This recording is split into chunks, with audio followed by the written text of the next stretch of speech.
A truly strong mind doesn't actually scare people in a bad way. Instead, it's about building a quiet confidence that exposes how much others rely on external approval to feel okay. That kind of strength doesn't dominate, it inspires, because it's rooted in humility and self-awareness. Though, how do you build a mind like that? How do you develop a mental fortress that seems to scare other people? Well, here's a simple but radical idea that might change everything you think about yourself. You are not a finished product. You are not defined by your past, your mistakes, or even your current limitations. Every single moment is an opportunity to reinvent yourself. It's a chance to choose who you become through the actions you take and the meanings you assign to your experiences. This isn't about pretending to be fearless or invincible, because that's just not realistic. It's about embracing the messy, ongoing work of self-creation. It's a deliberate act of shaping your identity through daily decisions, even when no one is watching. Now let's talk about adversity as a teacher.s.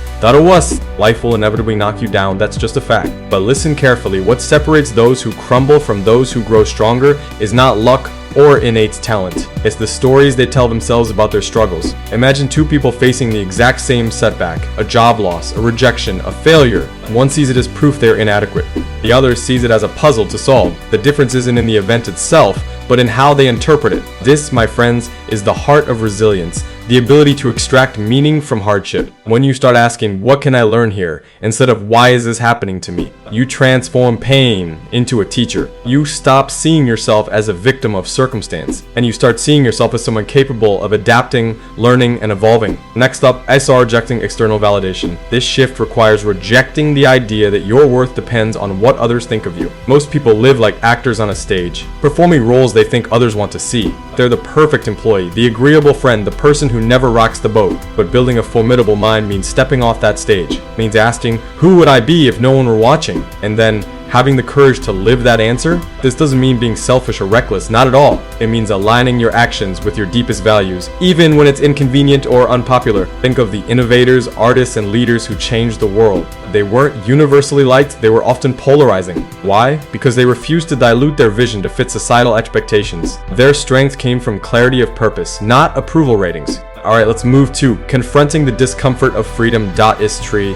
To truly build this kind of mind, you must confront the discomfort that comes with true freedom. Many people cling to routines, labels, and familiar habits. Why? Because they're safe, even if those patterns keep them stuck. True mental strength emerges when you embrace the uncertainty of self-creation. Every morning you wake up, you decide, will I repeat yesterday's patterns, or will I act in ways that stretch me closer to the person I want to become? This isn't about grand dramatic gestures. It's the small, consistent choices. Opting for honesty over convenience, effort over excuses, curiosity over judgment. These are the choices that compound over time. For example, someone who wants to become more disciplined starts by making their bed every morning, not by overhauling their entire life overnight. These tiny acts build an identity over time. You stop thinking, I'm trying to be disciplined, and you start knowing, I am disciplined. Now let's talk about meaning as the glue.sss. Meaning is the glue that holds this entire process together. A strong mind isn't blindly optimistic, it's anchored in a deep sense of purpose. Purpose isn't something you stumble upon like a hidden treasure. It's something you build through commitment. So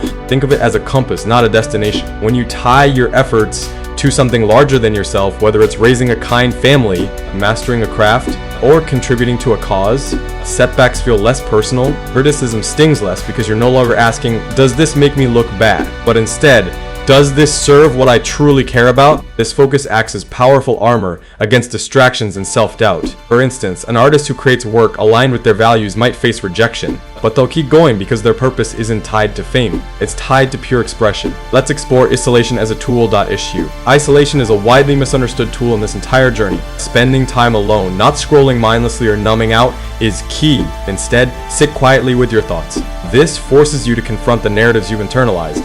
Do you see yourself as someone who can't handle pressure, or as someone who grows stronger under stress? These stories aren't facts, they're choices. Silence reveals the gap between who you are and who you want to be. It's in that very gap that growth happens. By regularly facing this discomfort, you train your mind to tolerate uncertainty. You stop needing constant reassurance from others. Why? Because your sense of worth comes from within. This isn't about becoming cold or detached. It's about building inner stability so you can engage with the world from a place of strength, not insecurity. Now, about a criticism as data.quest. Criticism lands differently when you're grounded in this way. Most people fear judgment because they're secretly afraid their critics might be right. But when you've done the deep work of self-creation, when you know your values, and you have a track record of following through, feedback becomes data, not a verdict. You can weigh it objectively. Does this help me improve, or is it just noise? This detachment isn't arrogance, it's clarity. It's why people with strong minds often seem scary to others. Their calmness exposes how much those around them rely on external approval to feel okay. For example, imagine someone calmly accepting constructive feedback at work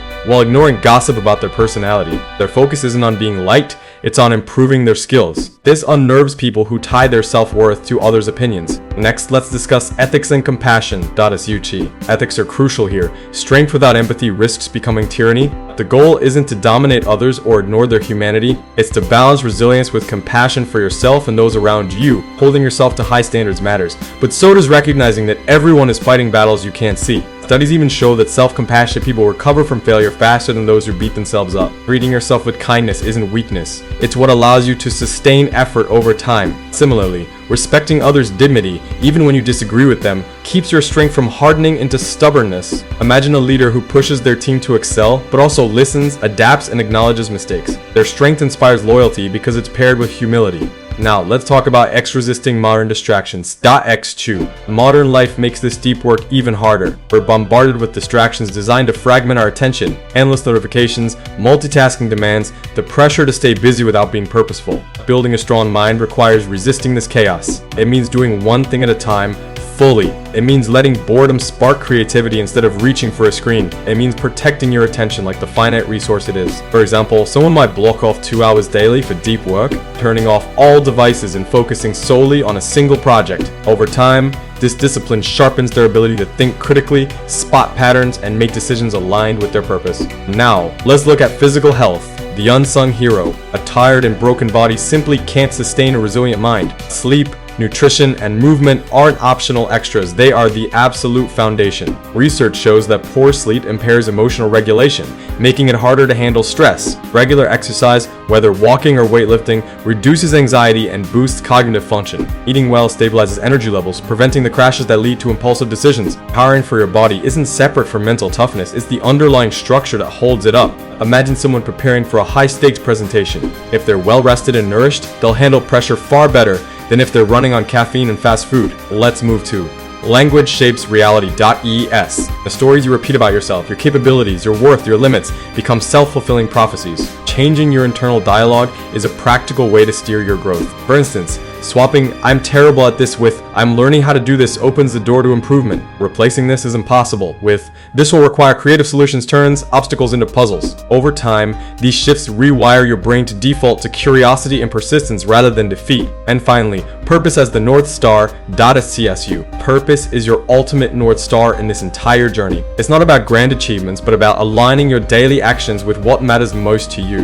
Purpose could be as simple as being present for your family, contributing to your community, or creating art that moves people. When your why is clear, the how becomes manageable, even when it's hard. Imagine 2 people working late. One does it out of fear of losing their job. The other does it to support their child's education. The latter will sustain their effort longer and with more joy because it's tied to meaning. Building a mind that scares people isn't about achieving perfection overnight. It's about consistent progress. It's showing up again and again even when you're unsure or afraid. It's about treating your life as a work in progress, not a fixed label. So, where do you start? Start small. Write down one value you want to embody today. Notice when you're performing for others instead of acting from authenticity. Sit in silence for 5 minutes and simply observe what thoughts arise. Over time, these practices build a quiet confidence that doesn't need to shout. It's the confidence of someone who knows they're capable of growth no matter what life throws at them. And that kind of strength, my friends, is truly formidable. What are your biggest challenges in building this kind of mental strength? Let me know in the comments below, and I'll do my best to create a video answering your questions. If you found this video helpful,